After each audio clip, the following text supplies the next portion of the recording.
forward and learn about hypnosis. And I'm a clinical hypnotherapist here. I have my own practice here and I have a practice in Los Angeles. I've been doing it since 2010. So today we're going to be talking about hypnosis, a portal to your past, your present and your future.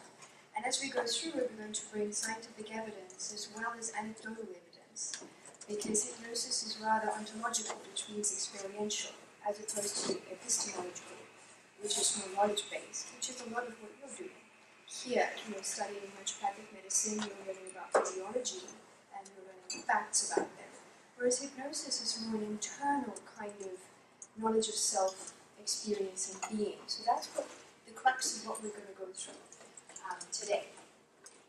So I'd like to start and to discuss about the history of hypnosis, and it actually goes right back to many thousands of years ago. In fact, the Egyptians used to use it in sleep temples. So they would have ritual which involved herbs and all sorts of other types of prayer for the sick person to come and take and then go into a sleep chamber. And in the sleep chamber, they would have experiences that would allow them to get information for their own healing as an individual. And we can see that here. They thought that there was a bird that would come and give them information. Let me just see if I can get rid of this. Alright. And we see this even today. You know, in the indigenous cultures and populations all over the world, regardless of time and space, in terms of whether they're in South America, in Africa, or Australia, they have similarities. And they do still use ritual prayer, herbs, and the trance state. In fact, here we see somebody doing a shamanic journey with the drumming, and it will take them into a very similar space of what the Egyptians were doing with it for healing. The Koji, they're in Colombia, and they still use trance a lot. They have, for example, males, they get initiated. They will have a three-day, no sleeping for 3 days. They will have a lot of storytelling. He'll go into a trance state, and they will use that as part of the initiation. So it's very interesting.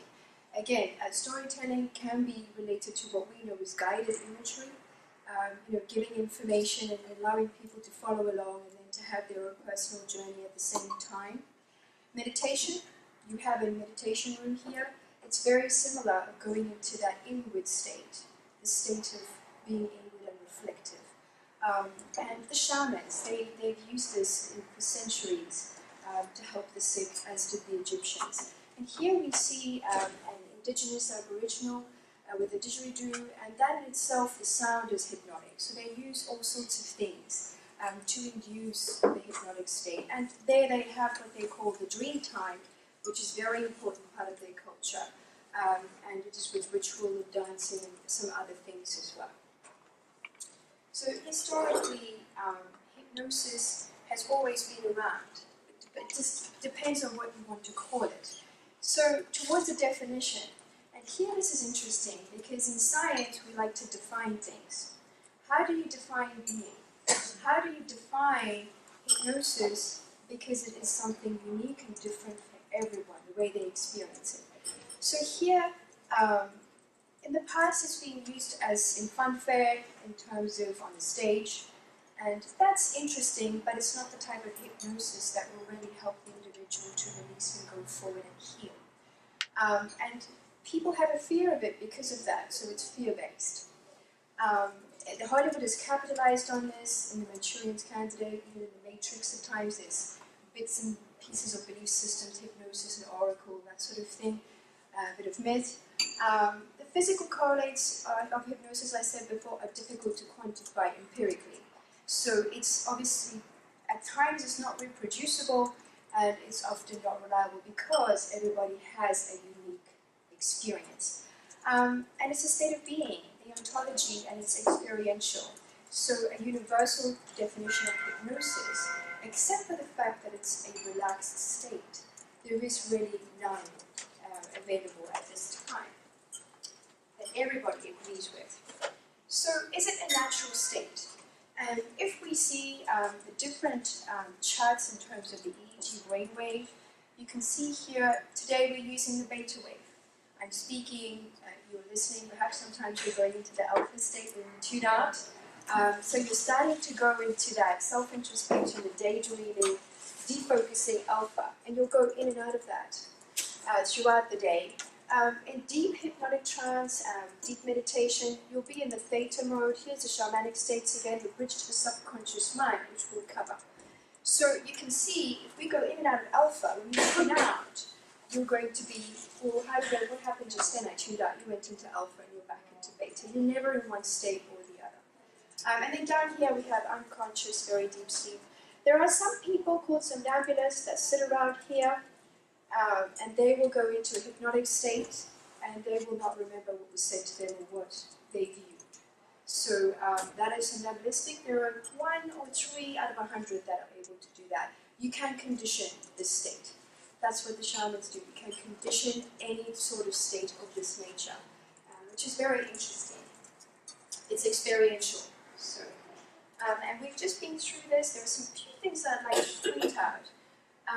Animals and children tend to be in the theta wave state most of their time, which is interesting because it then shows how children view the world, how they experience it, and how we interact with others and themselves within it. The heightened state of awareness does activate certain brain areas, 13 to 28% more. And when you're watching a TV or a movie, you're watching TV, if you notice the adverts, they say things 3 times. The number 888555 and so on, 3 times, even on the radio. There's a reason for that. In hypnotic circles, you give suggestions 3 times. You're more likely to remember it, you're more likely to retain it, and also learning in chunks. So when we are driving, for example, if you ever notice a familiar route and you're going from A to B and you zone out, how did I get home? I didn't actually focus. You're in the alpha state and you're in the automatic pilot mode, which is more towards the subconscious. So that's very, very interesting. From a day-to-day perspective, you can see how hypnosis is a part of our own state. So I found this very, very interesting and I thought I'd add it. Animal hypnotism. It's actually called tonic immobility, or the catatonic trance. It's widely found in the animal kingdom. Again, it's related to fear response, which I thought was interesting, an interesting correlation. Hens, for example, when they're caught and they're transported to the processing plants, they will be in this catatonic state for much longer than hens that have just been let out of the cage or taken out of the cage. So it is a defense mechanism that they use. The behavior is found in guinea pigs, and I've looked at the research, and this is what I've been able to find. Rats, birds, small primates such as squirrel, monkeys, sharks even, and rabbits, just to name a few. The hypothalamus is said to be involved in modulating the duration of this particular state, and if we have a look, it's part of the limbic system, and the amygdala is implicated in the flight and fright response, which is your fear response. Here it is again. So I have some questions which have no answer scientifically. I mean, we could discuss it, and but these are some of the things that I thought about when I was preparing this presentation.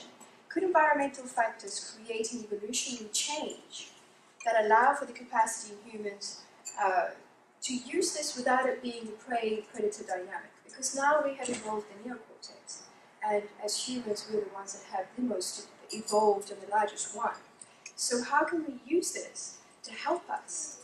And in fact, transcending fear towards peace. And is that what meditation gurus, the yogis are doing and teaching us? Is that this is an interesting aspect. Is it part of our genetic makeup? Looking at this kind of research and this evidence, perhaps it is. So these are some of the questions that hypnosis can help, and the experience of hypnosis can help for us to go forward with science, which is very important. So I'm sure you may have come across this before, the triune brain. 3 parts of the brain. You have the reptilian, the brainstem, the middle brain, which is the limbic and the simple emotions, and then you have the neocortex, which is thoughts, meanings, feelings about feelings and associations. So a lot of what we were saying, the flight and fright, comes from down here, and a little bit in here, the simple emotions. And often, in the flight or fight response, the frontal cortex for decision making is bypassed. So if any of you had an accident before, I remember I had one, and it took me a good 10 minutes to be able to really make a decent decision. I didn't have that faculty because the adrenaline was pumping so much. I was in that flight and fright for my life kind of mode. So that's interesting. We're going to put it all together. So let's discuss the physiological changes that take place with any hypnosis. And when you start to do hypnosis, you'll begin to notice it every day. At first, it's an anxiety state, especially if you're a clinical hypnotherapist with a client. There is that initial stage of resistance. And that comes with having a very good rapport and trust that will come away very, very quickly. But here we have that fear, that flight and fright response, just ever so quickly at the start. Again, when you close your eyes, if you all close your eyes at this time, you're going to start to go into the alpha mode. So you're closing the visual of anything that you can interact with visually, and the mind starts to go into that mode of inwardness. Now you're going into the inward reflective state. And as we go into the hypnotic state deeper, the eyes will flutter, remnants of the rapid eye movement, and obviously we have the change in the brain state. The breathing becomes more rhythmic, and this is where the hypothalamus comes in, and sometimes the heart rate will drop slightly, and the temperature. So this is why if you ever go for hypnosis, always make sure you're warm, feet and hands. The body is much more relaxed, and there's time distortion. Interestingly, I always ask all my clients, how long do you think you've been in hypnosis for? And they inevitably say to me, 15 minutes, we've been in there for 1 hour. So there is that time distortion. They've gone into a different state where time doesn't exist. It only exists here because it's a human construct made up by humans themselves to deal with the world the way we've created it. So I think that is really interesting. So let's talk about the dominant parts of the brain. We saw before the triune brain, and a lot of times we also hear about the dominant part being the left brain. The left brain is what you use here. You're studying, you're getting information, you're trying to learn it. And it's the part of the brain that compartmentalizes everything. You know, you have the physiological systems, and you've compartmentalized them into the respiratory, and all that sort of thing, so that you can actually label them, and you can interact with them and get to know them. And we label our environment. The rational brain makes sense of the world based on our experiences and life script. And this is where it comes together and it really enmeshes. And having knowledge, I'm going to go forward from that, having knowledge of both is so important because you can really get the best out of it. We have, it's the seat of judgment and object and subject, how I'm sitting in the world from a rational perspective within the greater environment. So, what do you see here? Anybody, what do you see here? Okay, so I want you to notice that there is also a wonderful little champagne box and ice ready. And what kind of image does this come up for you in your mind? What do you feel when you see that? Bliss. Right, bliss. Relaxation, right? So this, we've switched you now from looking at the rational on the left, we're now using the intuitive, the emotional, intuitive brain. And I feel that this is so important, and at the end of the presentation, Einstein has a wonderful saying that I think is true. We need to begin to balance the use of both in the world and for ourselves, to bring balance. But here we find the emotional intuitive brain. Coding of the emotional intuitive brain is the right hemisphere. It allows us to gauge our environment, how we feel about ourselves within it, how we feel about others, how we feel about the environment. It's bi-directional, it's not one way. And it's based on our life script and experiences that came before. And also, it can be positive or negative. We use this for guided imagery. And this is very important for healing, for many of your patients to be, because they will also help you help them through the guided imagery. And you'll see this as we go through the evidence. So our imaginative selves. What I love about being human is that we, out of all the creatures on the planet, because we are creatures after all, we're all related and interrelated, we get to be able to go and mental time travel. We can go forward, we can go back, and we have creativity. And this is all based on our beliefs. We make up stories for ourselves about the world and how we are in it. So it sets us apart from the animal kingdom, because what other animal can do that? Look at what we have created, whether it's positive or negative. We have created so much. It's our greatest asset, but it's also our nemesis. Because if we use it incorrectly, we're not going to be able to go forward for our own good. And we see this around. We could have a discussion all afternoon about it, but I'm just touching on it here. And are the stories real? We tell ourselves a lot of stories, but are they real? And this is important because the subconscious mind and hypnosis go hand in hand. We have the conscious mind at the top of the iceberg, and the unconscious or subconscious is the majority. And what that means is that most of our patterns and habits come from down there and not up here in the conscious mind. So here we see in psychology, the subconscious was believed to be a part of the mind that is not in conscious awareness. Pierre Janet was the first one to coin it, called the subconscient, and he said that the critical thought function of the conscious mind was a powerful awareness called the subconscious was underneath it. And he believed that the conscious mind was the one that was able to only hold a limited amount of information in storage, whereas the subconscious held the maximum amount. So wouldn't it be wonderful to access all of that and make the most of it so that we can help ourselves to go forward in different ways? So again, Freud, he termed it the unconscious, that's where the iceberg comes from. And he suggested it was the seat of unrepressed memories and desires and wishes. Carl Jung went on and he discussed it as a student of Freud, that the unconscious mind was autonomous and was the part that organized experience for all sentient beings, he suggested, with a nervous system. And that the collective unconscious was held with the experiences of that particular species. And this is interesting, because what it means is that all species are able to have a collective consciousness. But I can't touch on it too much here. Rupert Sheldrake is a very well-known scientist in the UK. He talks about morphological fields that could be related to that. Look it up if you're interested as a tidbit. The child mostly resides in the subconscious because they take everything literally. What is happening to me today, how I feel today, is real. When my father says to me, "I am bad," that's real. I am bad. They take it on literally. I don't have a critical mind. They can't filter things out. That's very important when we're dealing with children. And here is just a schematic of what we've been talking about to bring it all together quickly for you. There's the critical filter that develops at about 12. Look at the conscious mind. It's involved in 12% of behavioral patterns. The rest comes from here, the subconscious. And we have a life script.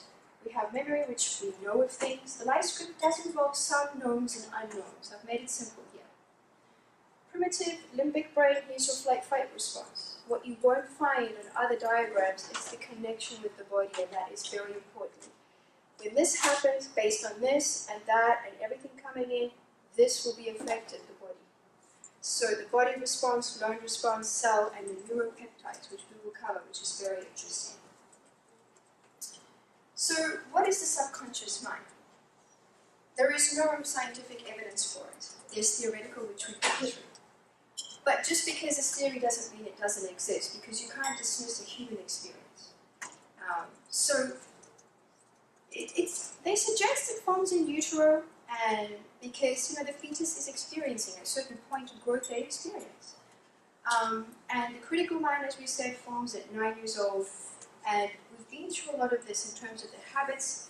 There's 12% behavior that's determined by the conscious mind, and the rest is the subconscious. So understanding the subconscious and its correlates is really important. So here we go to the mind and body. At the bottom of the diagram, we said we couldn't divorce the mind from the body. Rene Descartes, he created the Cartesian duality, meaning that the body and the mind are separate. And that's how things have been viewed to date. Contemporary science says that. But we will soon find out through this presentation, and that's not true. And through my own experience as a clinical hypnotherapist, it cannot be. So we perceive the world through the lens through which we see ourselves, based on our beliefs, emotions, experiences, and life scripts. And they're bidirectional, they feed each other. We also tend to focus on things that resonate with us, and that means that we reinforce that which we know. Whether it's real or not, it is reinforced. So the inferences that we make also create bodily responses, like we said. And we could say that to some degree, we have formulated a myopic viewpoint through our limited experience. Your experience is different to yours. But within the limitations of what you know, we're creating a lens through which we see the world and ourselves in it. So it's almost a myopic view. And these mind-body connections are made early in childhood, very early in childhood. So this is just a schematic again to bring it together. It's adapted from Dr. Deepak Chopra's Autonomous Mind, just to give you a few things about what emotion does physically. You know, sorrow, you have hollowness, empty feeling in the stomach, guilt, feeling of being burdened. So you can see how these correlates really do. They are mind and body connected. And I find that looking at this sort of thing means that it's not just about who we are. We're made up of cells. What do they do? Based on our thoughts, based on our emotions, based on our behavior and action. So we know that cells communicate. And if I take you down here, bacteria are very interesting creatures. They have core of sensing. So what they do is they communicate with each other.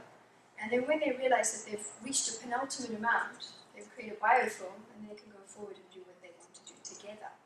There is more success in numbers as a team than by yourself. So this is interesting. We're made up of a lot of bacteria in our gut. So what are they doing? What are they sensing? What is it that they need apart from the nutrition, good water, hydration, and all the things that you're learning? Because there is another correlate to this, and it's consciousness.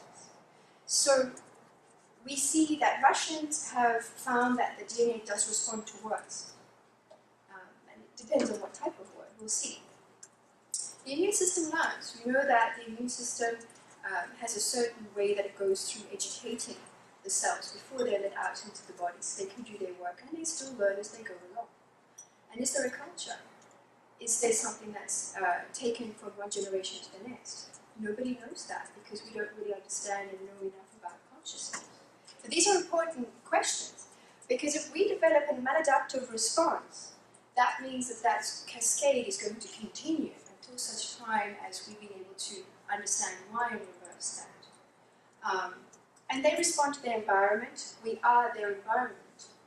So if we're acidic, how does that affect the cell membrane? How does it affect the receptor? We're going to see about receptors, how important they are. Receptors, and whether or not they can accept certain molecules. And illness has been correlated to stressful events, such as family death. Shortly after, some people develop cancer. So it's important to keep these correlates in mind. And here we have something that I have a great interest in, psychoneuroimmunology, PNI for short. And I'm sure you've seen this before, the parasympathetic and the sympathetic nervous system. So this is the flight and fight response in the sympathetic, and the parasympathetic is more the relaxation side, which is what happens when you go into hypnosis. Because, look, the breathing goes down, the digestion can start, the heartbeat relaxes, it goes down a little bit, the temperature goes down. So you can see how it's very important and how connected it is to the spinal cord. And what I wanted to bring to your attention, I noticed on your vision board, there is something called RAS next to it, like a little paragraph, and it's the reticular accessing system, and it talks about the law of attraction. Well, you're going to see that in future slides, how important that spinal cord is, and keep the RAS in mind, because there is information and research to show. Alright, so the mind and body work in tandem, we know about that. Eastern medical philosophies, they marry the body, mind, and soul. Chinese medicine, Ayurveda, you know about that. You're starting to study it or have studied it already. Research by Candace Pert. She passed away last year very sadly, but she did very important research. Her book is called Molecules of Emotion. And if you've read it, you might know this, but this is very interesting work. So she discovered the opiate receptor related to the bliss molecule, what you felt when you saw that picture, blissful, and the endorphin. So it showed that the opiate receptors were found all over the body. And guess where they found them the most? In the spinal cord and the prefrontal cortex. So that means, when you're looking at the reticular accessing system and the law of attraction, spinal cord, opiate receptors, the bliss molecule, we're there. The parasympathetic, the hypnotic state, all these things are tying together with making connections. So our cells respond to the emotional milieu of the body, not just the physical. So what's the status emotionally? This is what she has said. Peptides and receptors are clumped together into an ion channel, and it pumps ions in and out of the cell. This rhythmic movement, and notice how I did that, hypnosis is also very rhythmic indeed. If you get a very good hypnotherapist who knows what they're doing, you get into a rhythm, and it is lulling and hypnotizing just by itself. You see that? So the rhythmic movement creates an electrical current that meanders through the body, influencing the state of excitability or relaxation in the entire system. So what I found interesting as well in terms of the brain, recent research suggests that the brain is not steadfast. You don't get born with so many, you have apoptosis and that's it. It's plastic. And here is an example of why. And this is important if you're dealing with patients from a physical, emotional, spiritual, whatever the case is, to have this in mind. So Dr. Eva Mazie, she injected female mice with male mice stem cells. And what they found when they did the autopsy is that there were plenty of Y chromosomes in the neurons in the brain of the female mice, which means that the brain regenerates continuously given the right circumstances and environment, and the right emotional state, mind, and disorders. Psychosomatic network is what she calls it, and it's all over the body with nodal points in every part of the body, including the spinal cord, and they can be accessed at different times. It's kind of similar to maybe meridian points, but the correlation hasn't been made. I'm putting it out there. But this is important because this is all science. They found this in the lab, and they've artificially, in science that we artificially isolate things, especially in the lab. And to find this really does correlate with understanding of the power of hypnosis from the mind-body connection. So, if I'm speaking too fast, do tell me. I do get excited if I'm speaking too fast at times. So the emotions and thoughts, this is interesting. And this is coming from a medical doctor. So beliefs, thoughts, and expectations can have powerful effects on the body, and some people call it the placebo effect. And often in science, the placebo effect is denigrated. We need to make sure we get rid of the placebo effect. Let's use it. Let's use it because it's there for a reason. And we're human, we're not robots. And there is a connection between practitioner, physician, and his patient. And here he does, Dr. Herbert Benson, the suggestion of healing plus a little sugar pill has been effective in 70 cases of angina, bronchial asthma, and herpes simplex. And that, I think, is quite powerful within itself. Taking something that is a confounding factor, because you'll be practicing, it's different, you're not in a lab, and using it to the best of your ability. And Dr. William Tiller, or Professor William Tiller, is another very prominent new kind of physicist of the new physics. And if you're interested in his work of intention, look him up. He has a website, he has a foundation, he does wonderful work. He's speaking in July at the CIHS in Encinitas. I've met him, he's a wonderful, humble, wonderful man. And he's an engineer by profession. And what he said, which stuck with me, what we give meaning to, we become. I think that's very powerful. because it plays into what we've already spoken about emotions, belief systems, and life script. So I thought that was very interesting. So the power of suggestion. The power of suggestion is something that I think everybody should know about. Power of suggestion, what is a suggestion, first of all? It's an idea or plan put forward for consideration. It's positive, or it could be negative. It's direct or indirect. And I don't know if you remember that fundamentalist David Koresh. The people that were with him believed everything he said. They believed all the suggestions that he gave to them, so much so that they all eventually perished. How powerful is suggestion? Timing is important. The timing of the words, the choice of the words, and what type of words are you going to use for your audience, be it your patient, be it your friend, in your relationship. It doesn't matter. We use words a lot. And suggestion builds expectation. When you saw that picture, it built an expectation of this. So you're marrying the left and the right brain together with this. And reinforcing suggestions shape belief systems. As I said before, we always look for that which resonates with us. We're reinforcing that belief system every time we do that. It's familiar. It's easy. It's the pleasure-pain principle. We go for pleasure and go away from pain. It's the same with emotions and things that we experience, not just physically. So here is the power of suggestion, what hypnosis does schematically. It's exactly the same diagram, but now you see that hypnosis is actually accessing through the critical filter, because we're using the altered state to be able to go through it, into memory and into the life script. And we're affecting all of these things that we've been discussing so far. So the power of belief, and as I gave you an example already, the belief system, like for those who were very much believed David Koresh, it's the acceptance that a statement is true or something exists.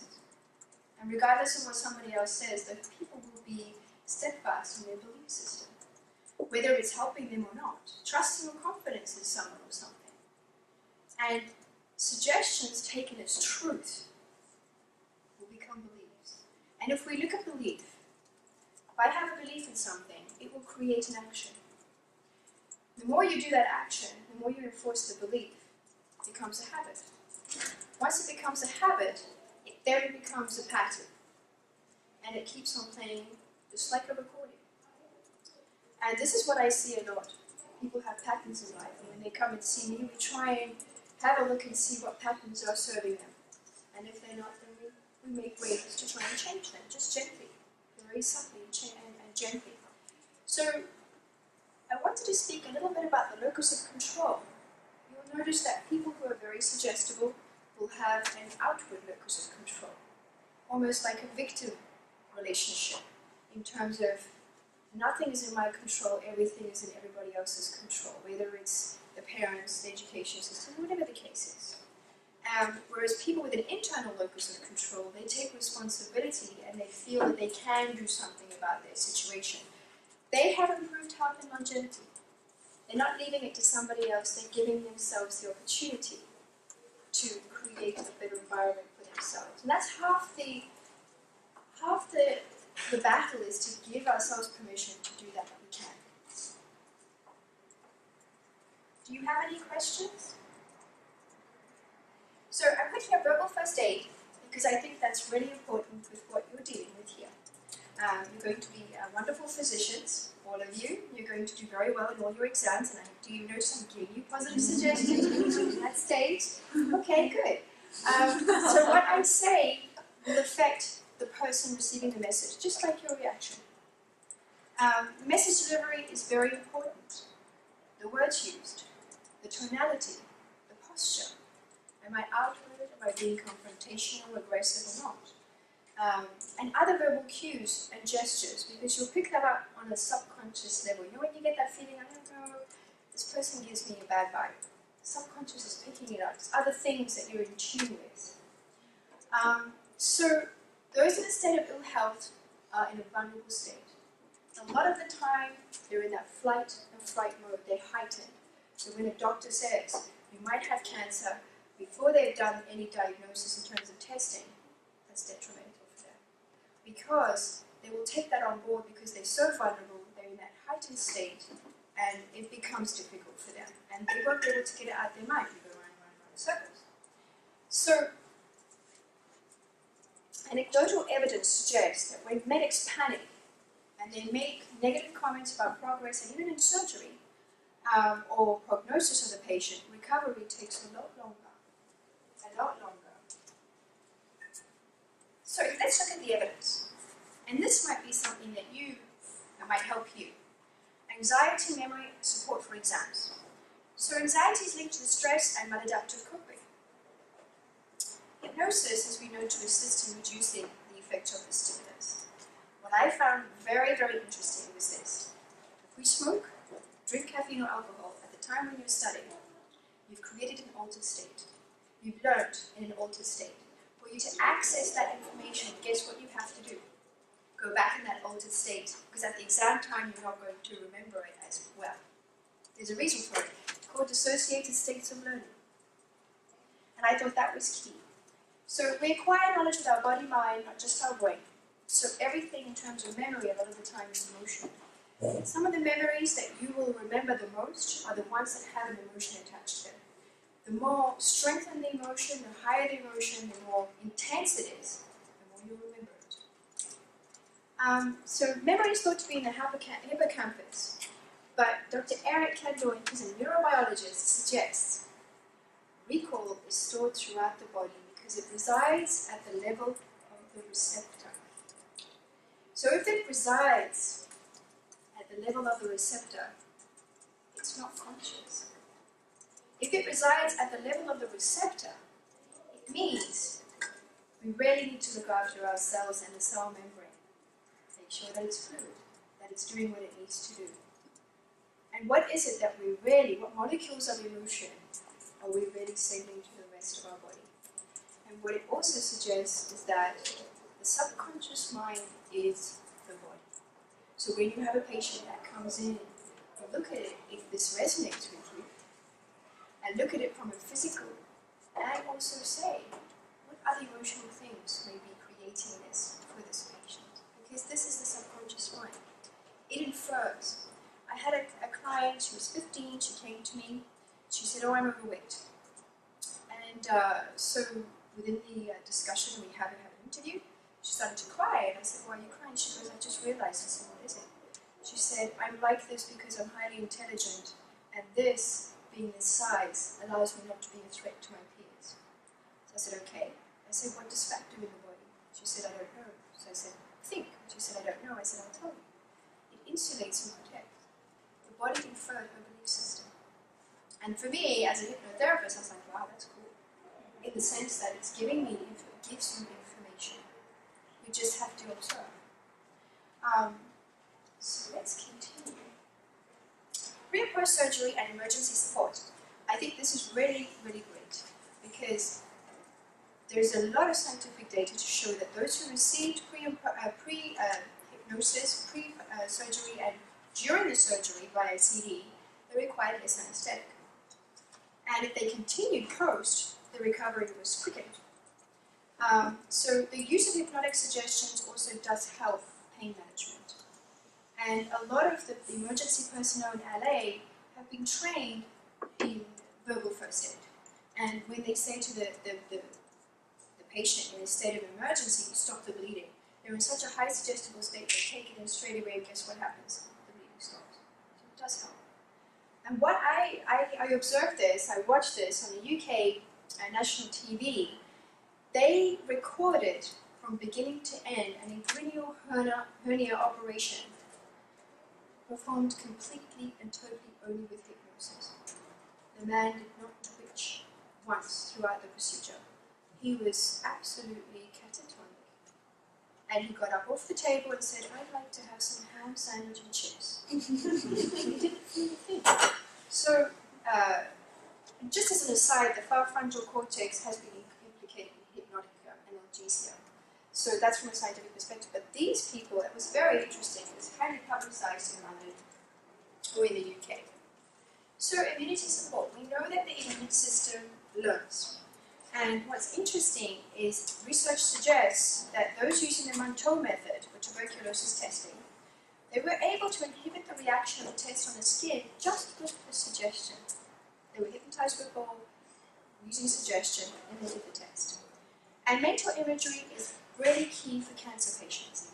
There was a cancer patient an individual who came to me, and she said, Chiara, I have cancer. I said, okay, well, what image do you think you would like to use? I want a black fish in a pool that's eating the tumor. I said, okay. So we did the imagery, the guided imagery for it, and lo and behold, she kept on doing it, reinforcing it, reinforcing it. When she went to the doctor, the tumor had reduced. And this isn't the first time. Obviously, she was having other treatment. It wasn't the only one, but it's an adjunct. It's complementary, and it helps. So that's very important. Tissue damage of burns. Third-degree burns are very serious. And Dr. Ewan from the Burn Unit at Tulane University Medical Center, he uses comforting imagery, whatever fits with the patient. And this person who came in with third-degree burns, they used a cool and comforting kind of imagery. And within 2 days, it had gone down to second-degree burns. And he didn't have the swelling that is related to that. That makes it a much longer recovery time. So it's very important to see how the power of suggestion and imagery really has an impact on the body. So now, we're going to have some fun.